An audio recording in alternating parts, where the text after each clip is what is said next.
October is National Bullying Prevention Month. The CDC says 30% of children have been bullied or have bullied somebody else. And some of the worst bullying today comes online on social networks like Facebook. A little girl from our area was no exception. Lilia Rose was born with a rare genetic disorder, but became a Facebook sensation with 5 million followers. And that attention has also made her a target for bullies across the country. But there might not be much anybody can do. Call me, text me. Adalia Rose is like any other 5-year-old girl. She loves to play dress up. This is my hair now. I get to have it. I get to snuggle with it. Perform for a crowd.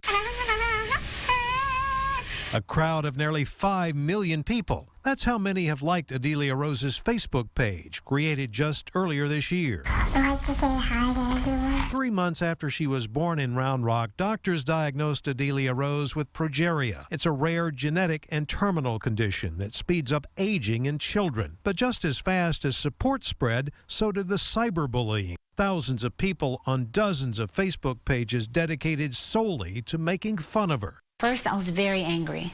At first, I was really upset, and I didn't understand, like, what is wrong with these people? Across the board, everyone was outraged. 33-year-old Jacqueline Barlow was so outraged she decided to take immediate action, even though she lives across the country in Maine. There are people who are saying they're putting sexual captions on pictures of a 5-year-old. That is allowed. They are actually saying things about wanting her dying, wanting to hurt her, wanting to deface her. Hundreds of people have been reporting these photos to Facebook.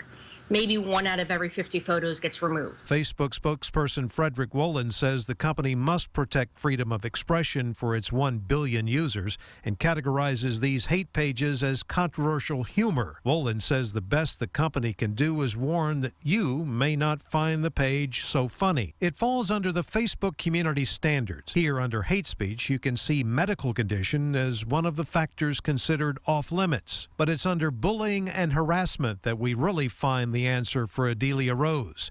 We allow users to speak freely on matters and people of public interest, but take action on all reports of abusive behavior directed at private individuals.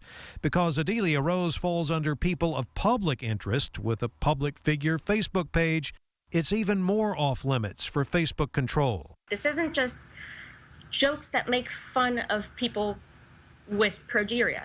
They're saying things along the line of, let's burn her. She says the hate pages are run by teenagers.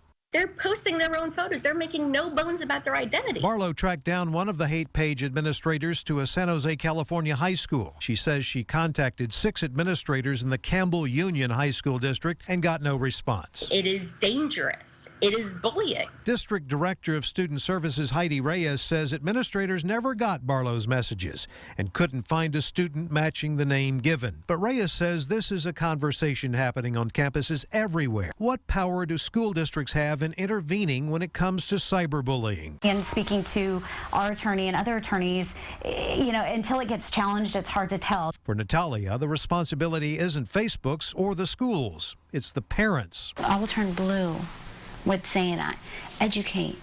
Educate your kids. But for Natalia, every ounce of energy has to go towards raising awareness and money for the Progeria Research Foundation. Most often, children like Adalia Rose die of a heart stroke or heart attack after only living an average of 13 years. Adalia Rose has become an inspiration for countless people around the world and for her own mother. People's words do not matter to me. What matters to me is my kids. They make me happy. Bye, friends. We're about to go to sleep.